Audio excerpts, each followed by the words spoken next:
오랜만에 인사드립니다. 일에 치여 살다 보니 게을러진 듯 합니다. 부지런히 올려볼게요.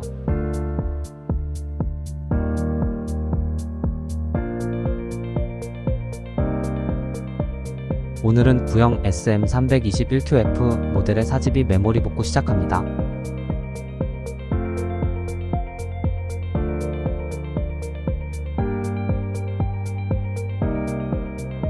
삼성 TSOP 48핀이 장착된 모델로 실리콘 모션의 컨트롤러를 사용하는 제품입니다. 국내에도 많이 판매가 되어 사용되었습니다. VNR 솔루션의 23년 7월경 7.3 업데이트가 진행되어 발전이 있었습니다.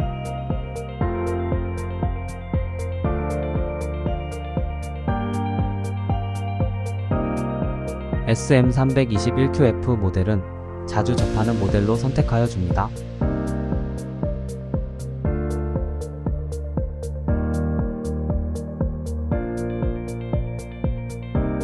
리더기 세팅 및 삼성 메모리 칩을 읽어드려 데이터 상태를 이미지로 살펴보아야 합니다.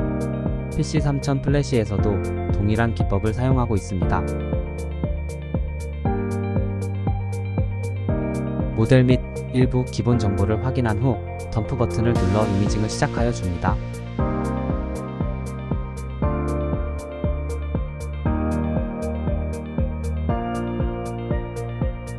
덤프 품질을 미리 보기 하여 빗 에러가 없는지 살펴봅니다. DDR, SDR 형식의 프로토콜 방식도 확인하는 것이 중요합니다.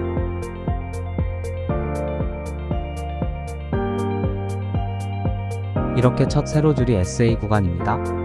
페이지를 구성할 때 나뉘는 구간이라 보시면 됩니다. 하얀 줄 안에 점들이 존재한다면 비트 에러가 많다고 판단되어 잔압 조정을 해줘야 합니다. 특별히 문제될 것이 없는 듯 하여 바로 덤프 작업을 진행하여 줍니다.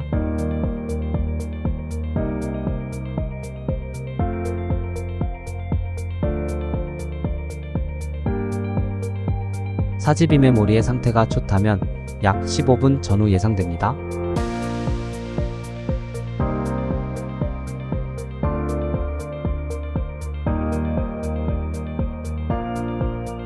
덤프 작업이 끝난 이미지 파일에서 내부 헥스 데이터를 확인할 차례입니다.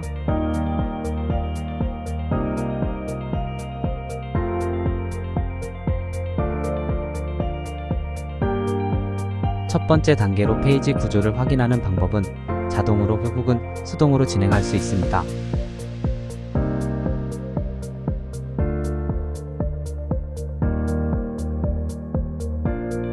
이렇게 블럭 단위로 데이터가 기록됩니다. 이미지로 본다는 게 여러 이점이 많습니다. 하지만 복원 컴퓨터의 성능이 좋아야 합니다.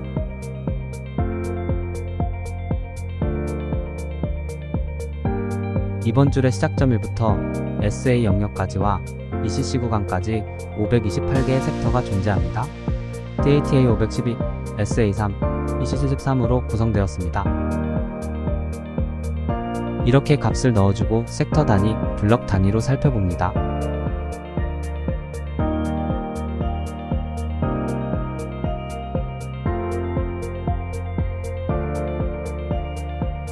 SA의 첫 번째를 헤더라고 부르는 영역의 값을 확인하기 위해서 살펴봅니다. 디오, 디옥 등등으로 보이네요.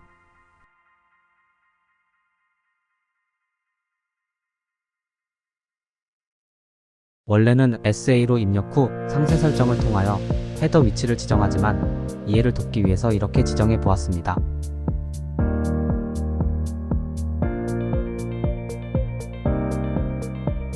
SA의 2, 3번 위치는 LBN으로 SM 컨트롤러에서 주로 사용하는 방식입니다.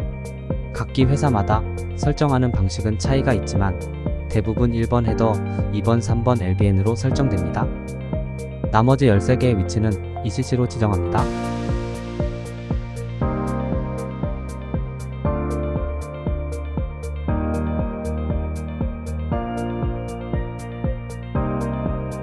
구조를 설정했으면 뒷부분까지 동일한 패턴으로 진행되는지 값을 그대로 적용하여 살펴봅니다. 총 512, 3, 16으로 528개를 하나의 구성으로 8개 4224를 이루고 있는 페이지 구조입니다.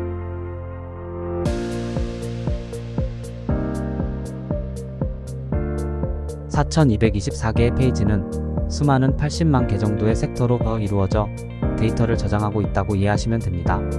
엄청난 양이죠?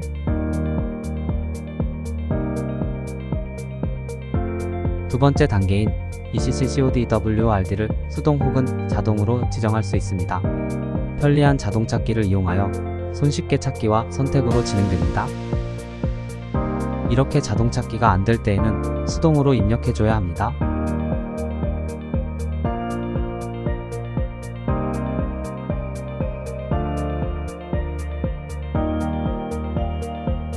SM321-F, CC4224 페이지 중 ECC 13개가 8쌍으로 이루어진 BCH 코드가 99% 맞다고 확인됩니다.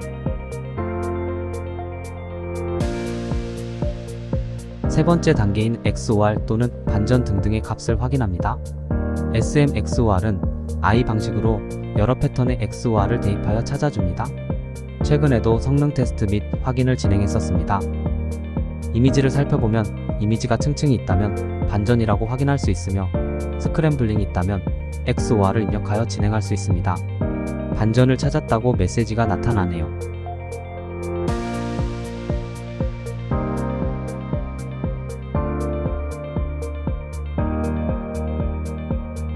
네 번째 순서인 데이터 믹스에 대해 찾기를 진행합니다.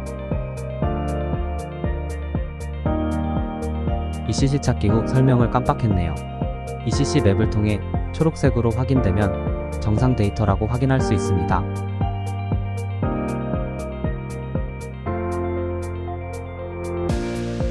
잠시 ECC 코드 구조에 대해서도 확인했고요.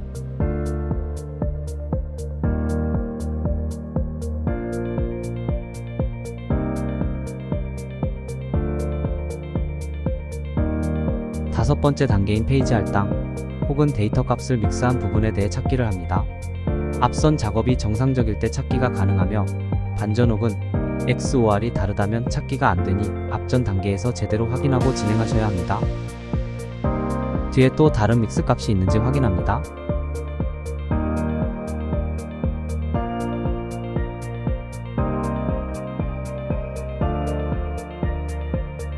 여섯 번째 단계인 제일 까다로운 부분입니다. 데이터를 불러오는 번호를 가상으로 지정하기 때문에 정렬을 상당히 잘 해줘야 합니다.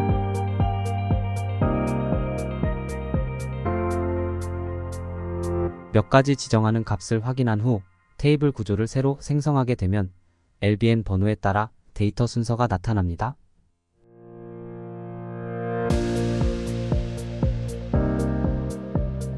이대에는 실제 데이터와 쓰레기 데이터도 있을 수 있기 때문에 정렬을 잘 해줘야 합니다.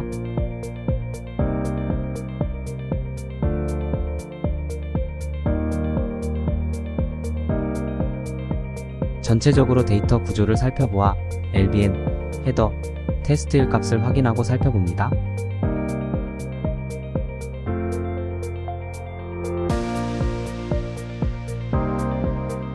LBN 번호가 1200이 아닌 12로 나와야 해서 값을 뒤집어 입력해주는 것이 센스.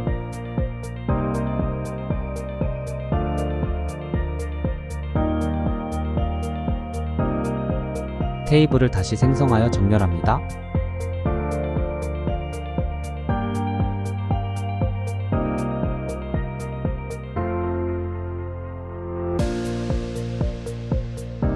LBN 번호가 1부터 0FF로 나타납니다. 좋은 신호입니다. 블럭 필터를 통해 값을 입력한 후 나머지 쓰레기 데이터는 선택되지 않습니다.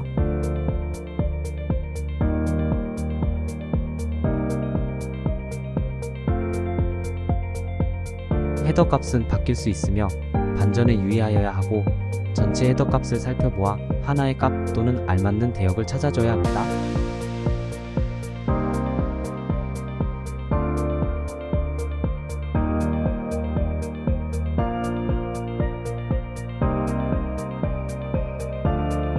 매뉴얼은 203F였지만 실패는 202F로 대역이 정해져 있습니다.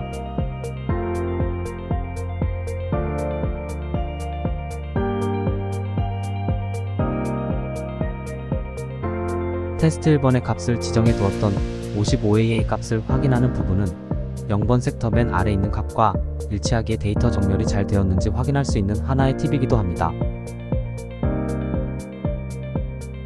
LBN 이번에 비슷한 값을 가진 데이터들이 16개가 있다고 봅니다.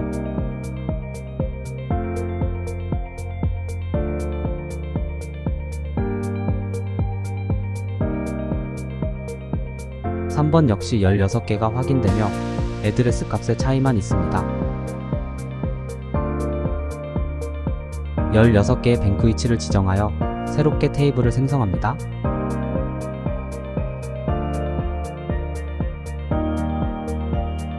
테이블 정렬을 위해서 헤더 LBN의 값을 넣고 정렬해 줍니다.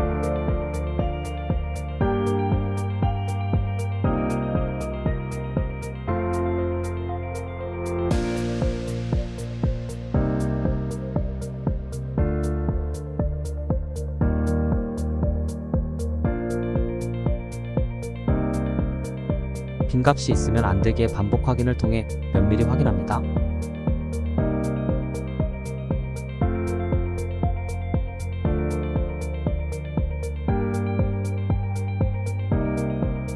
USB 복구를 하기 위한 과정들이 매우 복잡합니다.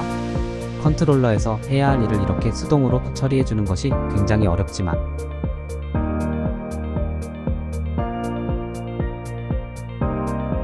공부한다고 생각할 때도 있고 복잡한 작업이 해결될 때 희열을 느낍니다.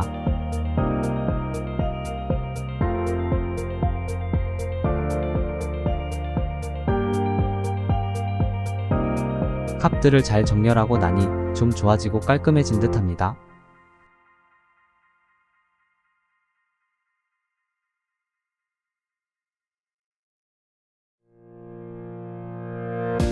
데이터 값을 생성하여 자료를 확인할 일만 남았습니다.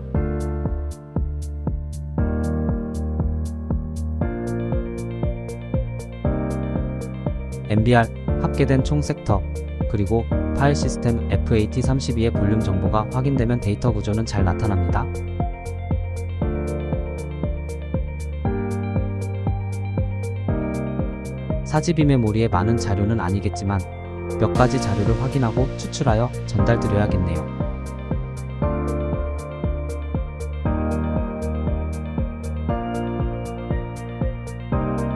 옷 연예인 사진이네요. 4GB 메모리 복구하는 영상이었습니다. USB 복구샵입니다. 다음에 또 뵐게요.